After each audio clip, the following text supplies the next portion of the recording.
I think exams are a way for the school or the teacher to assess uh, how much students have learned. But I think it's a little unfair because some students have a knack for taking exams. You know, they don't get scared of it. They're very good at focusing themselves, writing the answer that they know the teacher is looking for, and they excel. But there are many other students who have knowledge, but maybe this is not the best way of testing their knowledge. So I think exams, in the way that it's generally conducted, can be a little unfair. I had so many friends who I think are very smart and are doing great things in their life now. But when they were in school, they were not the best at giving exams. That didn't mean that their knowledge was lesser, but the system and the way it was designed of exam taking uh, was a bit unfair to them.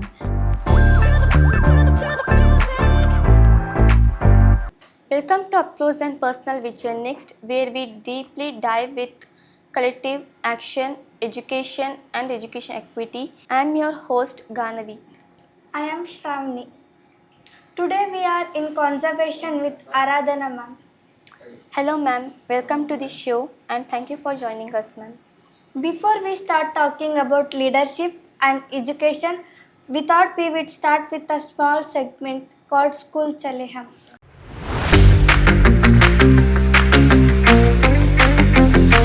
All of us have been to school and some school memories. So I'll share my memories from school, a couple of them that really stand out. Firstly, I used to love going to school because in my house I was the only child, so there was nobody to play with. So for me, going to school meant I could be with my friends and my peers. So of course, the one memory I'll never forget is how we used to have two breaks, and just before each break, everybody used to keep looking at their watch that when is that bell going to go off so we can just run out of the classroom. And for every break, like, you know, we had things fixed that in this break we're going to do this, in that break we're going to do that. So we used to just really look forward to it, and it used to bring so much joy to us. Uh, as an adult, it's something that I miss, that feeling of joy and looking forward to something so much. I think it just doesn't happen anymore. And I think the other thing is just that I was very, very lucky in my school to have just amazing teachers who not only were good teachers in the sense that they knew a lot about their subject, but they really knew how to engage the students and how to germinate an interest in the student's mind about that subject. And I think it's only thanks to them that I really enjoy learning even today. I enjoy reading, all of that. So I miss that time when, you know, we used to just sit and keep listening to them for hours and hours, and we never wanted that this should get over, except of course the break time. So yeah, those are the two things I really remember from school. What about you? Is there something that you really enjoy or look forward to in your school day? Any of you want to share? So, even I am also like you. I will also wait for school bell. And would you like to share something that you Yes, look ma'am. forward to in school every day? I look forward the bell when game period will start because I love playing games. Which is your favorite game or Coco. sport? Coco. Coco. Okay, lovely. Sure. Should we go to the next? Yeah. We have a school bag here. We start randomly picking any object and start asking about it. Okay, sure.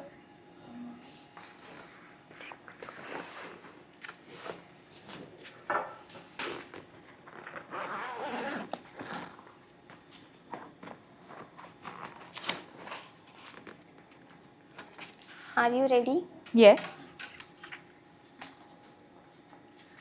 Do exams create equal opportunity for all students? Um, well, that's a tricky question.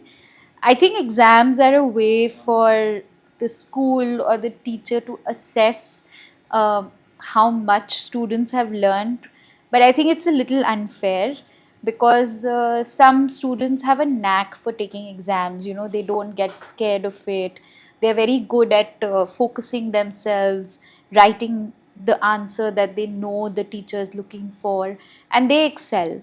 But there are many other students who have knowledge, but maybe this is not the best way of testing their knowledge. So I think exams, in the way that it's generally conducted, can be a little unfair. I had so many friends who I think are very smart and are doing great things in their life now. But when they were in school, they were not the best at giving exams. That didn't mean that their knowledge was lesser, but the system and the way it was designed of exam taking was a bit unfair to them. So I think while exams are vital, maybe now with so much technological advancement, we can see how we can change the nature of exam taking, or the nature of assessing whether students have learned enough, are at a certain level, what are the gaps, how can we, sort of help them bridge those gaps.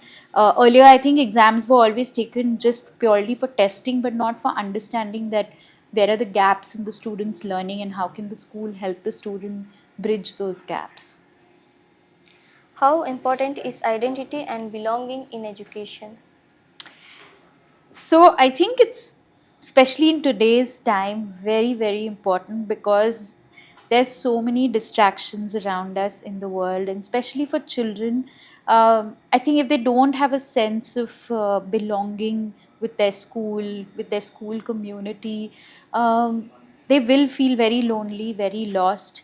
And I think education that is grounded in the realities of the community, the country, the geography, the culture where it is based will really thrive, because students will be able to connect with it, families will be able to connect with it. So while we can use global pedagogical best practices, but I think the essence of the curriculum should be rooted in what is important to the community that is attending the school. Listening to your school memories made us think about our school also. Now we have a segment called Your School versus My School. Okay, sure. What was your school like when you were in our age? So when I was in class 8, I grew up in a city called Calcutta, and I went to a all girls school called Modern High School for Girls. Um, in class 8, I remember it was actually a very interesting time for us in school, because it was just before 9, 10, which is normally in Indian schools that time when you really have to study hard for your board exams. So class 8 is like the stepping stone. It was also a very crucial age for girls at that time. Most of us were about 13, 14. So we were hitting puberty. So it was a very new period for us when we were discovering so many things about our body, learning how to not feel shameful about it, share about it. And I have to be honest, even in my school back then, which was one of the best schools in the city, uh, there was a lot of hiding around the question of puberty, menstruation, all of these things. There was no openness, and I wish there was. So we had to deal with a lot of different kind of emotions when we were in the 8th grade. But I remember, of course, uh, there was a lot of need for academic rigor. So we had to study a lot. There was a lot of sense of competition amongst all the girls. But it was a very exciting time, nevertheless. We Yeah. made some really close bonds going through these trials and tribulations in school. Now it's a common for all.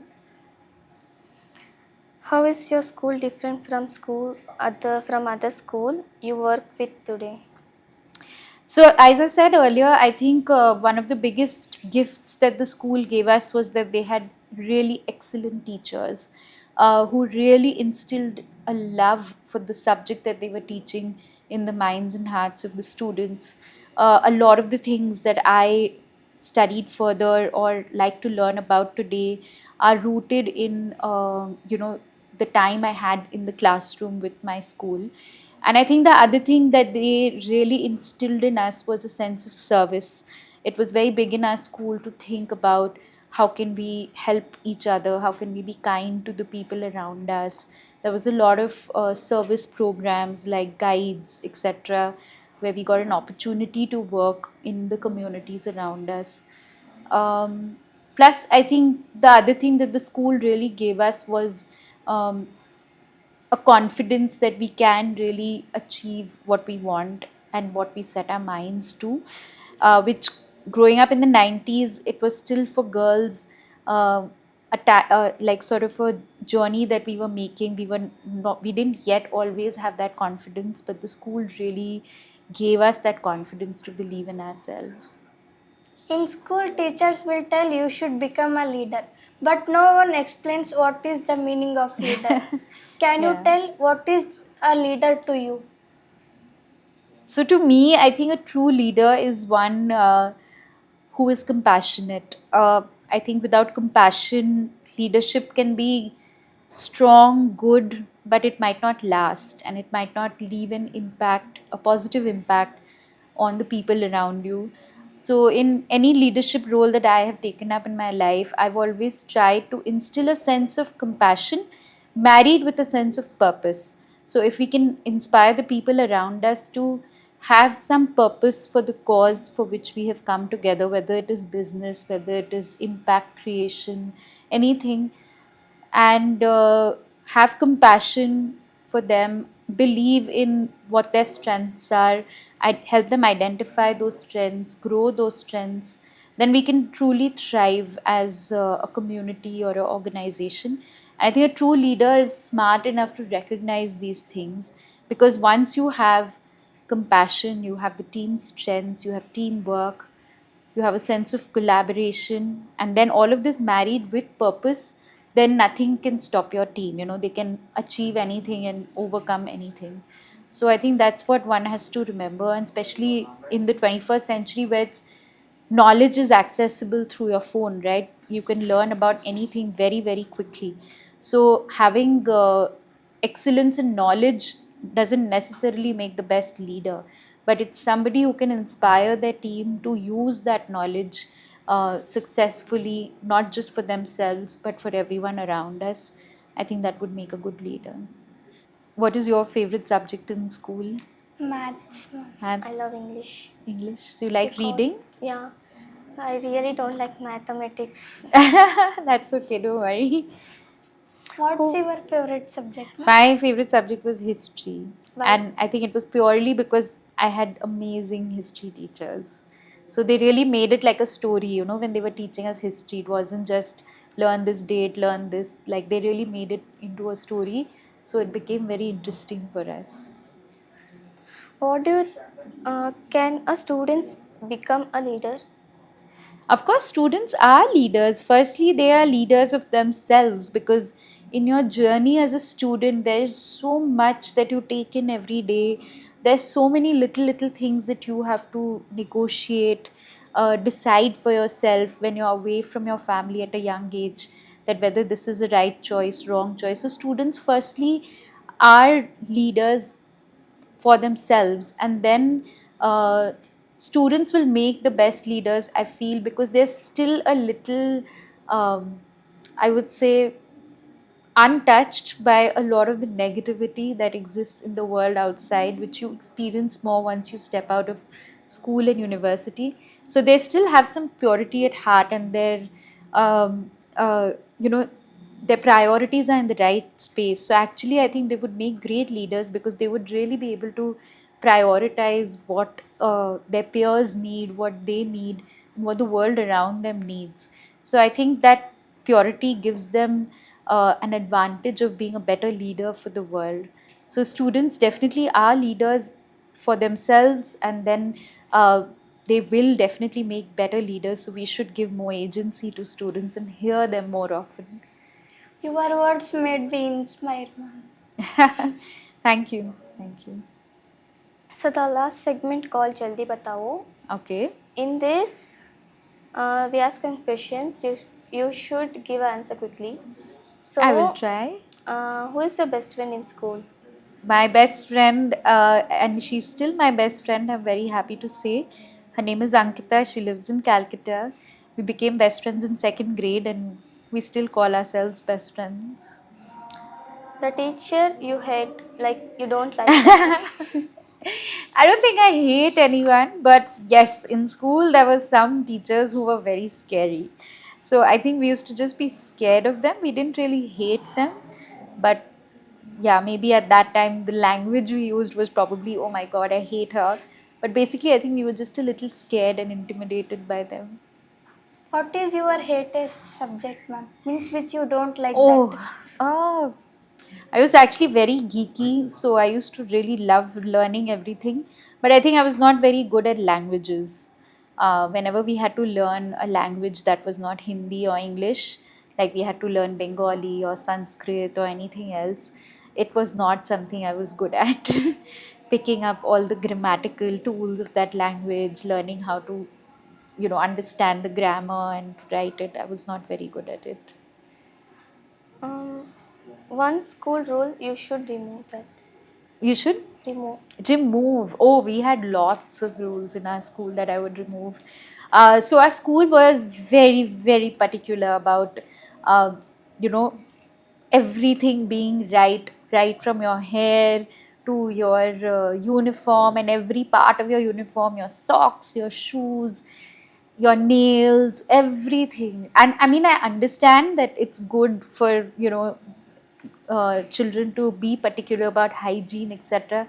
But it was done to like a really, really like great extent, and I think I would become a little more relaxed about that. Like give students a chance to express their creativity through their clothes. I would definitely like remove uniforms from the school, and I think one thing I would change, and I think that has maybe changed a little bit, is uh, give students more agency, allow them to ask more questions to their teachers, allow them to give suggestions, take up projects for the school. So give students more agency.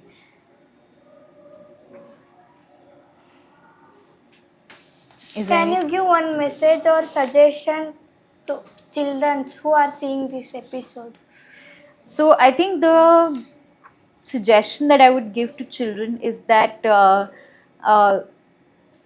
school is something that you will never get back in your life. Your time in school, and when you grow up, when you're an adult, you'll really miss it. So make the most of it. Go to school, spend time with your teachers, your peers. This safe space you will never get again once you grow up.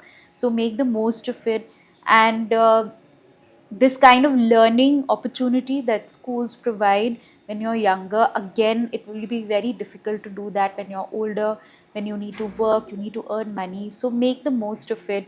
It's the best time to learn, to make friends, to really understand who you are and what you want to become. So yeah, I mean, just treat your learning journey in school and as the best life lesson, the best book you can read, uh, the best gift that you'll give to yourself is to go to school, to learn, to ask questions, to make friends, to make mentors of your teachers. And yes, whatever is uncomfortable, definitely ask questions about it. Don't be afraid of that. But make the most of this time. Yeah. What should children remember when they feel they are not good enough? So, I think each one of us has had those moments in school when we felt that we're not good enough, or, we're feeling very dejected. So, I think the important thing is to remember that not everyone is good at everything. We all have something inside us that is amazing.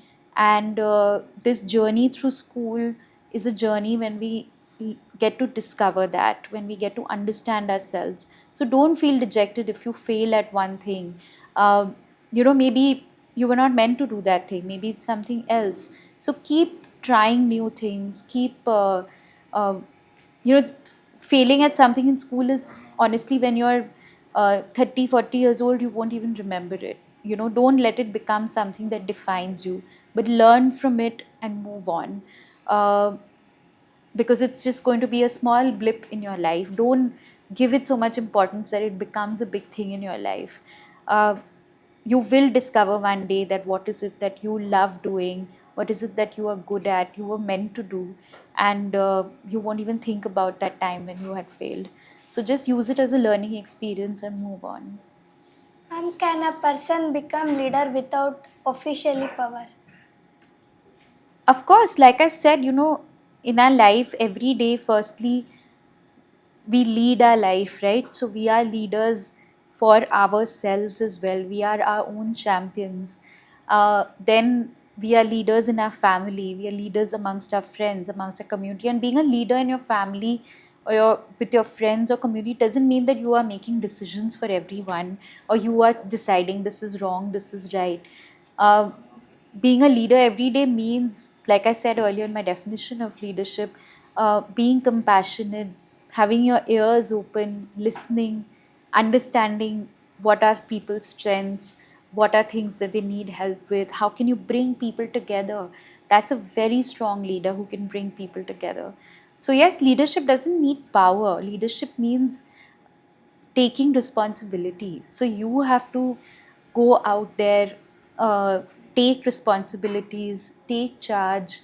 You have to show that this is what you can do by bringing people together. And that's leadership. It's not always a power equation. Can an introvert become a leader? Yes, I'm a huge introvert. Even I am also. I'm a huge introvert. My whole school life, I don't think, besides a few friends, I spoke to anybody else. I was very, very shy. And definitely, you can become a leader. If I can speak to you here today, if I can speak on the stage, trust me, anybody can, because most of my life, I think I've just been very quiet. Even I am also an Yeah. introvert. And it happens often with people who like to read. Yeah. So because they like to just get lost in their book. So don't worry about it. You can definitely be a leader, and you can even speak in public forums one day. Yes. So in fact, quiet leadership is often very strong when you're not shouting about being a leader. So don't worry about it. You will get there. Thank you for our wonderful guest in sharing their stories, insights, and wisdom. And thank you to audience for turning in. Stay connected, keep our dialogue going, and see you in the next episode.